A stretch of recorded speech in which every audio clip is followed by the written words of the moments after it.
Amit Shah meeting बुलाए थे और इधर जीतन राम मांझी राग छेड़ दिए और चिराग पासवान तो अपनी डफली अपना राग छेड़ ही रहे हैं। इस पर भी चर्चा हुई कि 102 पर जदयू लड़ सकता है और 101 सीट पर बीजेपी लड़ सकती है। तो अब एनडीए में जो सीटों का बंटवारा है, जो उलझन है, अब लगता है बहुत जल्दी सुलझ जाना चाहिए। तेजस्वी यादव की मीटिंग जो हुई आनंद फानंद में, इस पर बड़ा जो है सनसनी फैली हुई है सियासत में। मनमिजाज जो है पूरा हाई है, कांग्रेसी भी पूरे जोश में है बिहार में। अब तो वहां भी तो दबाव की राजनीति चल रही है ना, तो तेजस्वी यादव के लिए एक नया टेंशन पैदा करेंगे। नॉर्मा ग्रुप, जो सोचता है वो करता है। नमस्कार, आप देख रहे हैं न्यूज हाट। मैं हूं चंदन झा। 2 मीटिंग, दिल्ली में, पटना में। तो आखिर हुआ क्या मीटिंग में, आज इसी खबर को समझिए। और इस खबर पर हमारे साथ बात करने के लिए हैं वरिष्ठ पत्रकार अजय मिश्र। सर, आपका इस कार्यक्रम में स्वागत है। धन्यवाद चंदन जी। सर, 2 मीटिंग, पहले दिल्ली की बात कर लेते हैं, तब पटना की। अमित शाह मीटिंग बुलाए थे। हाँ, आज दिल्ली में जो है भाजपा कोर कमेटी की बैठक हुई अमित शाह के घर पर, और बैठक में मुख्य मुद्दा था बिहार का, कि बिहार में पार्टी का जो है चुनाव, अब तो चुनाव संभावित है, इसी महीने जो है सितंबर में ही लास्ट में हो सकता है तिथि घोषित हो जाए कब चुनाव होना। तो इसकी पूरी आज वहां समीक्षा की गई, मंथन हुआ, बहुत सारे मुद्दे थे। इसमें सबसे ज्वलंत मुद्दा था वोटर अधिकार यात्रा। इस पर जो है गहन चर्चा हुई, सबों से फीडबैक लिया गया कि इस यात्रा का जो है क्या प्रभाव पड़ा, यात्रा का कितना असर जमीनी स्तर पर क्या मिला। सबों से इसकी फीडिंग ली गई है ना। प्रदेश भाजपा अध्यक्ष भी थे, कई मंत्री भी थे, मंगल पांडे थे, दोनों उप मुख्यमंत्री भी थे। बिहार के जो चुनाव संभावित हैं उसमें सीटों का क्या तालमेल होगा, क्या गठबंधन का जो स्वरूप उभरेगा। गठबंधन का तो स्वरूप उभर गया, सीट को जो है तालमेल, उसमें क्या होगा, क्या उसकी फीडिंग, क्या लोग सही में कितना विरोध कर रहे हैं। जैसे आज बैठक उधर शुरू हुई भाजपा कोर कमेटी की, और इधर जीतन राम मांझी राग छेड़ दिए, हम पर बहुत कृपा करते हैं तो हमको 20 को सीट देते।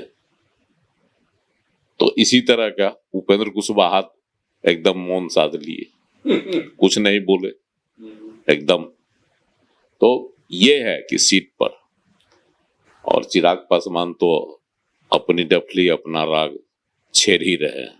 इस पर भी चर्चा हुई कि आखिर इसका समन्वय कैसे बैठाया जाए, जबकि जदयू और भाजपा में एक तरह से अंदरूनी जो खबर है, दोनों में समन्वय कायम हो चुका है सीटों पर, कि कितना कितना पर लड़ना है। यह खबर भी आती है रह कर, लेकिन आधिकारिक नहीं, अभी सिर्फ खबर कि 102 पर जदयू लड़ सकता है और 101 सीट पर बीजेपी लड़ सकती है, ये खबर है।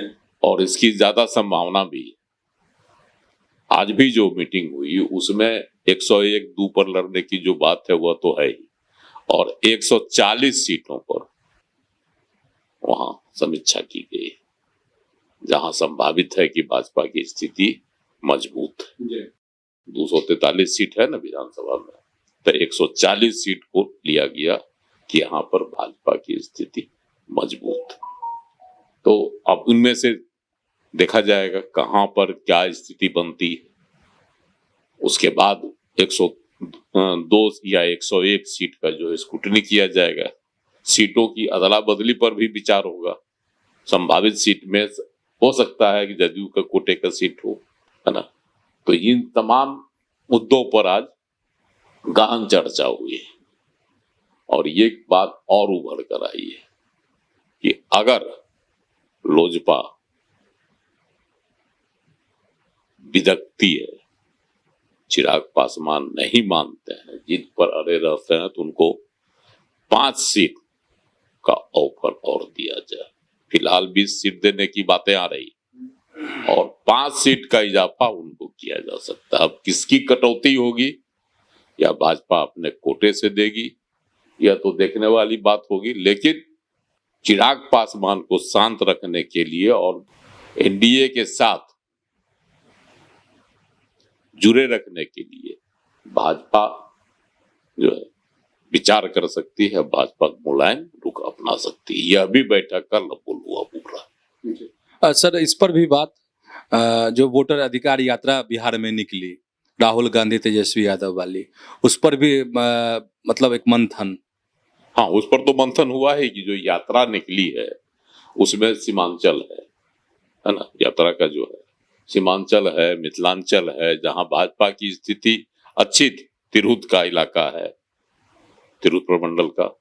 उसके बाद आपको चंपारण है, वहां भी भाजपा की स्थिति अच्छी है। तिरहुत प्रमंडल में भी स्थिति अच्छी है ना। तो इन तमाम जगहों पर भाजपा 2020 के चुनाव में अच्छा नतीजा हासिल किया था एनडीए।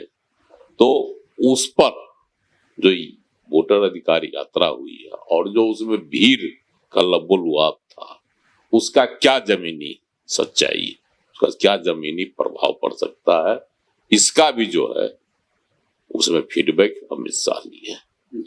तो सर हमको लगता है कि अब चूंकि भाजपा अपना तो सब रणनीति बना ली होगी अब इसमें, तो अब एनडीए में जो सीटों का बंटवारा है, जो उलझन है, अब लगता है बहुत जल्दी सुलझ जाना चाहिए।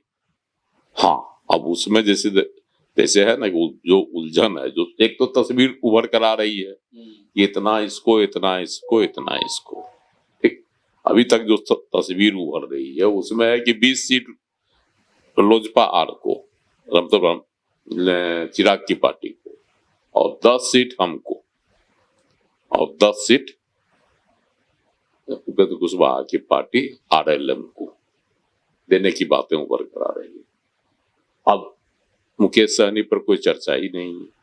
मुकेश सहनी अब लौट कर नहीं आएंगे एनडीए के साथ, या तो यात्रा में साफ जाहिर हो गया।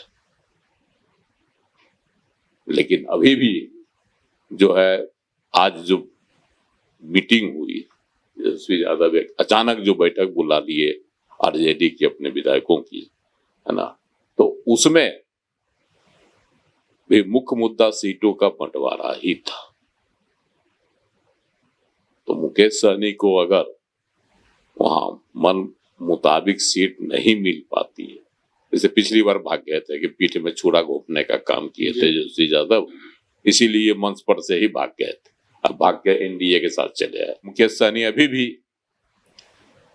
संदिग्ध है, लेकिन इस बार लगता है अब उनको एनडीए में मौका नहीं मिलेगा और वह महागठबंधन के साथ ही रहे। तो इधर जितने हैं उन लोगों के बीच में जो सीटों का अभी तक एक खाका तैयार हुआ, उस पर भी भाजपा के जो थे पदाधिकारी, मंत्री, कोर कमेटी के जो सदस्य, उन लोगों से साथ उस पर भी मंथन हुआ, विचार हुआ। सर प्रशांत किशोर को लेकर भी कि प्रशांत कितना नुकसान पहुंचाएंगे, प्रशांत किशोर या क्या होगा पीके का? प्रशांत किशोर को लेकर तो मुख्य चर्चा हुई कि प्रशांत किशोर जिस तरह से 243 सीट पर चुनाव लड़ने का मन बना चुके हैं, प्रत्याशी की भी तलाश हो रही है, और इधर से उधर प्रत्याशी जा रहे हैं, खास करके जो सवर्ण लोग जुड़ रहे हैं उनके जदयू की नेत्री हैं मीना द्विवेदी, वो भी चली गई, पूर्व एमएलए रही, वो भी चली गई। तो इस तरह से जो जुड़ाव हो रहा है प्रशांत किशोर के साथ, और जो हुआ उनका जो है स्थिति जो सियासी है, उसका क्या प्रभाव पड़ेगा, यह भी जो है फीडबैक लिया गया। इसके अलावा ओवैसी है ना, 2 दिन ओवैसी है, उसके बसपा अकेले चुनाव लड़ेगी, उसका क्या इम्पैक्ट पड़ेगा, उसका क्या इम्पैक्ट पड़ेगा, है ना। इन तमाम दलों के बारे में भी लिया गया कि इन लोगों के चुनाव लड़ने से क्या असर होगा, किसके वोट कटेंगे। इन तमाम मुद्दों पर भी आज फीडबैक अमित शाह लिए हैं। अब आगे की रणनीति इसमें बनेगी कि क्या करना है भाजपा को। सर दूसरी मीटिंग पटना में एकदम आनन फानन में तेजस्वी यादव ने बुला ली। हाँ, तेजस्वी यादव की मीटिंग जो हुई आनन फानन में, इस पर बड़ा जो है सनसनी फैली हुई है सियासत में कि आखिर तेजस्वी यादव को ऐसी क्या आवश्यकता पड़ गई कि मीटिंग समाप्त हुई यात्रा समाप्त हुई और पहला दिन 1 सितंबर को यात्रा समाप्त हुई पटना में। भीड़ थी, अच्छी यात्रा रही, जो भीड़ के नजरिए से हम कह रहे हैं कि सब देखने में मिली। और उसके बाद रात में जो है पूरा खुश होकर मेरिन ड्राइव पर डांस भी किए तेजस्वी यादव। और आज जो है अचानक अपने दल की बैठक बुला ली विधायक। अब उसमें बैठक बुलाने के पीछे बहुत कारण बताया जा रहा है। एक तो उसमें है कि आखिर जो चुनाव है उसकी रणनीति बनाई जाए कैसे, इस यात्रा से क्या प्रभाव पड़ा पार्टी पर, इसका लाभ किसको मिला, इसका भी मंथन उसमें हुआ। और आगे की क्या रणनीति हो, सीटों का बंटवारा कैसे हो, तो इस पर भी विचार हुआ। तो वहां भी तो दबाव की राजनीति चल रही है ना। आज कांग्रेस जो है 70 सीट पर दावा ठोके हुए, और अब जो भीड़ थी यात्रा के दौरान, तो कांग्रेस हो 70, 90 से 100 सीट मांगे। देखिए राहुल गांधी का मन मिजाज जो है पूरा हाई है, कांग्रेसी भी पूरे जोश में है बिहार में। अब तो ये भी स्थिति बन सकती थी। इन तमाम मुद्दों से के साथ कैसे सलटा जाए। और यात्रा के दौरान जिस तरह से क्या कहता है लेफ्ट के माले के दीपंकर भट्टाचार्य राहुल गांधी के नजदीक आते दिखाई पड़े, मुकेश सहनी तो चिपके ही रहे। तो इन तमाम मुद्दों पर भी हालात क्या इसके नतीजे हो सकते हैं भविष्य, इन तमाम मुद्दों पर मंथन हुआ। तो सर तेजस्वी की यात्रा लगता है कि कांग्रेस का जवाब, या मतलब इसको आप कैसे देखते हैं जो यात्रा निकालने वाले हैं तेजस्वी यादव? क्योंकि अभी तुरंत एक यात्रा खत्म हुई जिसमें वो हर जगह शामिल रहे। हम तो शुरू पहले ही से कह रहे हैं कि ये जो वोटर अधिकार यात्रा हुई उसमें शुरुआत में तो लगा तेजस्वी को, चाहे राजद वालों को, कि इस यात्रा पर जो है बिहार में राहुल गांधी क्या कर लेंगे और इसके हीरो हम बन जाएंगे। इसलिए लालू प्रसाद ने किया भी था, देखे नहीं थे सासाराम से जो आगाज किए, तो वही जोशीला अंदाज में किए, जरा राजद वाला पूरा पैटर्न पर उन्होंने किया इसकी यात्रा को शुरुआत की। सासाराम से निकलने के बाद यात्रा पर हावी हो गए राहुल गांधी और तेजस्वी यादव पीछे धकेल दिए गए। पूरे गाड़ी में पूरे शायद ही कहीं दिखाई पड़ रहे थे आगे, है ना। पूरी यात्रा जो है राहुल गांधी के नाम दर्ज हो गई। तो इन तमाम मुद्दों को भी वहां देखा गया कि आखिर कांग्रेस का जो नजारा दिखाई पड़ा, इसको कैसे, इसका भी कैसे काट किया जाए, इसीलिए यात्रा निकालने की रणनीति बनी। एक खबर और है सियासत में, खबर है कि प्रशांत किशोर चुनाव लड़ेंगे।